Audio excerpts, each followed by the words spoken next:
Welcome to शेब Hasan world. बड़ी खबर आई है कि इंडोनेशियन डिफेंस मिनिस्टर पाकिस्तान आए हुए हैं, जहां उन्होंने फील्ड मार्शल आसम मुनीर से मुलाकात की है और air force chief Zaheer Ahmed Babar Sidhu से भी मुलाकात की है। और ये मुलाकात बहुत अहम होने जा रही है और इस मुलाकात में बहुत अहम मेजर डेवलपमेंट देखने को मिली है। इंडोनेशिया के डिफेंस मिनिस्टर का इस्लामाबाद का रिसेंट दौरा सिर्फ एक रूटीन डिप्लोमेटिक विजिट नहीं था, बल्कि इस मीटिंग ने साउथ एशिया और साउथ ईस्ट एशिया के डिफेंस सर्कल में काफी अटेंशन हासिल कर ली है। रॉयटर्स की रिपोर्ट के मुताबिक इंडोनेशियन डिफेंस मिनिस्टर ने पाकिस्तान एयर फोर्स के air chief marshal Zaheer Ahmed Babar Sidhu से मुलाकात की, जहां कॉम्बैट जेट्स और एडवांस ड्रोन्स की पॉसिबल सेल पर डिटेल्ड बातचीत हुई। जी हां, ये आर्टिकल पढ़ें, जहां लिखा है exclusive Pakistan and Indonesia closing in on jets and drones defence deal. अब जहां ये एक्सक्लूसिव वर्ड आ जाए तो समझ जाएं कि कुछ बड़ा होने जा रहा है और बहुत अहम होने जा रहा है। इस न्यूज के मुताबिक पाकिस्तान और इंडोनेशिया में एक बिग डिफेंस डील होने जा रही है और जो एस्टिमेट लगाया जा रहा है उनके मुताबिक ये डील पाकिस्तान की प्रीवियस तमाम डील से ज्यादा बड़ी होने जा रही है। इंडोनेशिया से पहले तक पाकिस्तान की बड़ी डिफेंस एक्सपोर्ट डील अजरबैजान के साथ है, जो कि 4.6 बिलियन डॉलर की है, लेकिन इंडोनेशिया के साथ जो डील तय होने जा रही है उसकी मालियत 6 बिलियन डॉलर से भी ज्यादा होने का इम्कान है। बताया जा रहा है कि इस डील में इंडोनेशिया पाकिस्तान से 40 JF-17 thunder block 3 fighter jet acquire करेगा, जो कि बहुत बड़ा नंबर है, और इसके साथ साथ 100% Pakistani made Shahpar 3 unmanned combat drones भी एक्वायर करेगा। इंडोनेशियन डिफेंस मिनिस्टर के विजिट के हवाले से पाकिस्तान एयर फोर्स ने एक ऑफिशियल वीडियो भी जारी की है, जो आप स्क्रीन पर देख सकते हैं। अगर हम नक्शे में देखें तो पाकिस्तान के साउथ ईस्ट पे इंडोनेशिया वाक़िया है और ये दुनिया का सबसे बड़ा आइलैंड नेशन है। रकबा तकरीबन 19 लाख स्क्वायर किलोमीटर है और 17,500 के करीब आइलैंड मौजूद हैं और आबादी के लिहाज से ये सबसे बड़ा मुस्लिम कंट्री है। इंडोनेशिया इस वक्त अपनी एयर फोर्स को मॉडर्नाइज करने के प्रोसेस में है। कंट्री ने पिछले चंद सालों में मल्टीपल फाइटर जेट डील की हैं। 2022 में इंडोनेशिया ने 42 फ्रेंच राफेल जेट्स का 8.1 बिलियन डॉलर का डिफेंस पैक्ट साइन किया। इसके बाद तुर्किया से 48 कान फिफ्थ नेशन फाइटर जेट का ऑर्डर दिया गया। इसके अलावा जकार्ता चाइना के J-10C फाइटर जेट पर भी गौर कर चुका है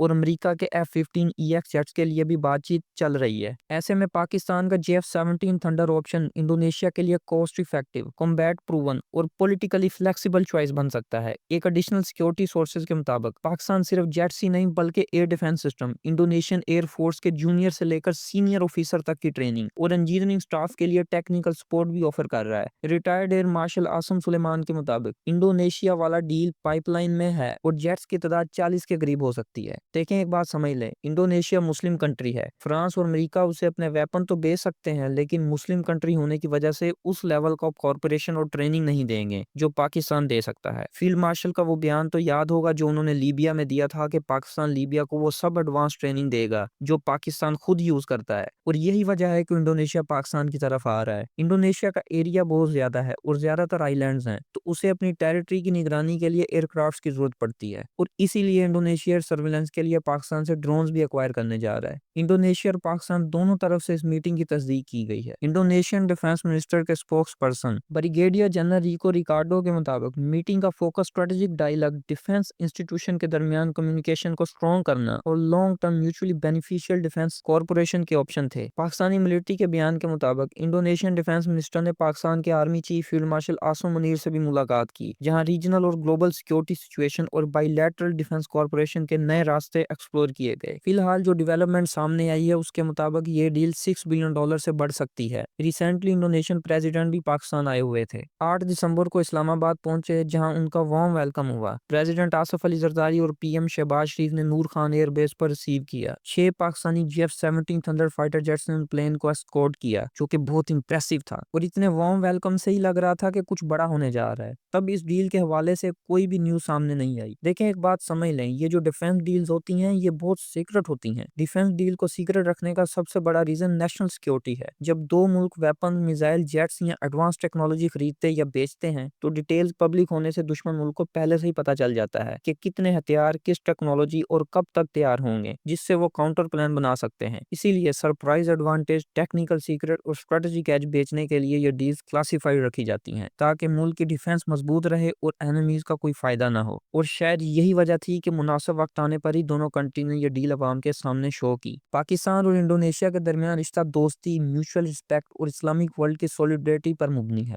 دونوں ملک مسلم میجورٹی ہیں اور non aligned independent foreign policy کی اہمیت دیتے ہیں۔ انڈونیشیا نے پاکستان کو 1950 میں ریکوگنائز کیا اور دونوں ملکوں کے ڈپلومیٹک ریلیشنز اسی دور میں اسٹیبلش ہو گئے۔ انڈونیشیا 300 سال تک ڈچ کلونی رہا۔ 1945 سے 1950 تک انڈونیشین عوام نے ڈچ کلونیل کے خلاف سول وار لڑی اور اسی وار کے دوران 1948 میں پاکستان نے انڈونیشیا کو تسلیم کر لیا تھا۔ یہ ایک ہسٹوریکل فیکٹ ہے اور کم لوگوں کو ہی معلوم ہے کہ قائد اعظم محمد علی جناح نے انڈونیشیا کی آزادی کے لیے انٹرنیشنل اور مورل سپورٹ فراہم کیا تھا جب انڈونیشیا ڈچ کلونیل رول کے خلاف سٹرگل کر رہا تھا۔ 1945 کے بعد جب انڈونیشیا نے اپنی آزادی کا اعلان کیا، نیدرلینڈز نے اسے ایکسپٹ نہیں کیا اور انڈونیشیا پر دوبارہ کنٹرول حاصل کرنے کی کوشش کی۔ ابھی پاکستان بنا نہیں تھا، تب قائد اعظم نے فریڈم فائٹر کا ایک دستہ بنایا جس کی تعداد 1000 کے قریب تھی، اسے انڈونیشیا بھیجا تاکہ وہ ڈچ کے خلاف اور انڈونیشیا کو آزاد کروائیں۔ پھر 1947 میں پاکستان قائم ہو گیا۔ قائد اعظم نے 1947 سے 1948 کے دور میں ایک بہت بولڈ ڈیسیجن لیا۔ انہوں نے ڈچ ایئر لائنز اور ڈچ ملٹری ایئر کرافٹس کو پاکستان کے ایئرپورٹس اور ایئر اسپیس یوز کرنے سے منع کر دیا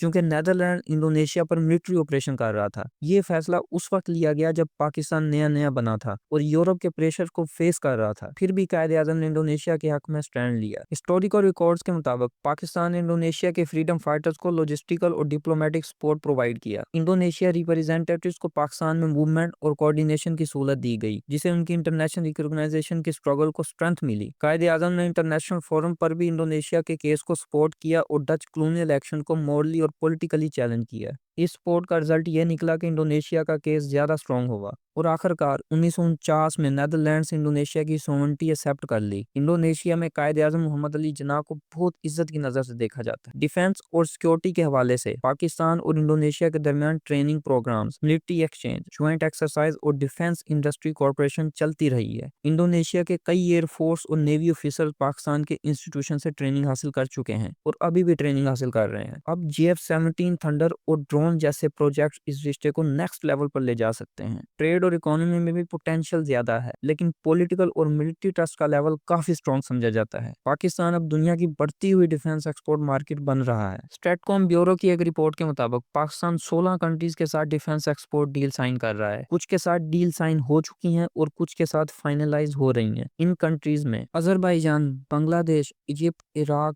Jordan, Kuwait, Libya, Myanmar, Nigeria, Peru, Saudi Arabia, South Africa, Sudan, Uruguay, Uzbekistan اور زمبابوے شامل ہیں۔ سال 2025 میں پاکستان نے تقریباً $10 بلین کی ڈیفنس ڈیل سائن کی ہیں اور سال 2026 میں یہ $12 سے $15 بلین کے قریب ڈیفنس ایکسپورٹ ہونے کا امکان ہے اور ایسا ہی چلتا رہا تو پاکستان دنیا کے ٹاپ 5 ڈیفنس ایکسپورٹ کنٹری کی لسٹ میں شامل ہو جائے گا جو کہ پاکستان کے لیے بہت بڑی کامیابی ہے۔ تو یہ تھی آج کی میجر ڈیولپمنٹ۔ اگر انڈونیشیا اور پاکستان کے درمیان GF-17 تھنڈر بلاک 3 اور ڈرون ڈیل فائنلائز ہوتی ہیں تو یہ پاکستان کے لیے صرف ایک کمرشل سکسیس نہیں ہوگی بلکہ ایک اسٹریٹجک مائلسٹون ہوگی۔ ساؤتھ ایسٹ ایشیا جیسے کمپیٹیٹو ڈیفنس مارکیٹ پاکستان کے لیے کھلنا اس بات کا سگنل ہے کہ پاکستان اپنی ڈیفنس انڈسٹری کو صرف ریجنل نہیں بلکہ گلوبل لیول پر پوزیشن کر رہا ہے۔ انڈونیشیا کے لیے پاکستان کا آفر ایک بیلنسڈ آپشن ہو سکتا ہے جو ویسٹرن، چائنیز اور ترکش پلیٹ فارم کے درمیان ڈائیورسفائڈ فلیٹ مینٹین کرنے میں مدد دے گا۔ آنے والے مہینوں میں یہ دیکھنا کافی انٹرسٹنگ ہوگا کہ کیا یہ ٹاک صرف ڈپلومیسی تک محدود رہتی ہیں یا پھر پاکستان اور انڈونیشیا کے درمیان ایک بڑا ڈیفنس ڈیل آفیشلی اناؤنس ہوتا ہے۔ آپ اس پوری ڈیولپمنٹ پر اپنی رائے کمنٹ سیکشن میں ضرور دیں۔ اپنا بہت خیال رکھیں۔ اللہ نگہبان۔ پاکستان زندہ باد۔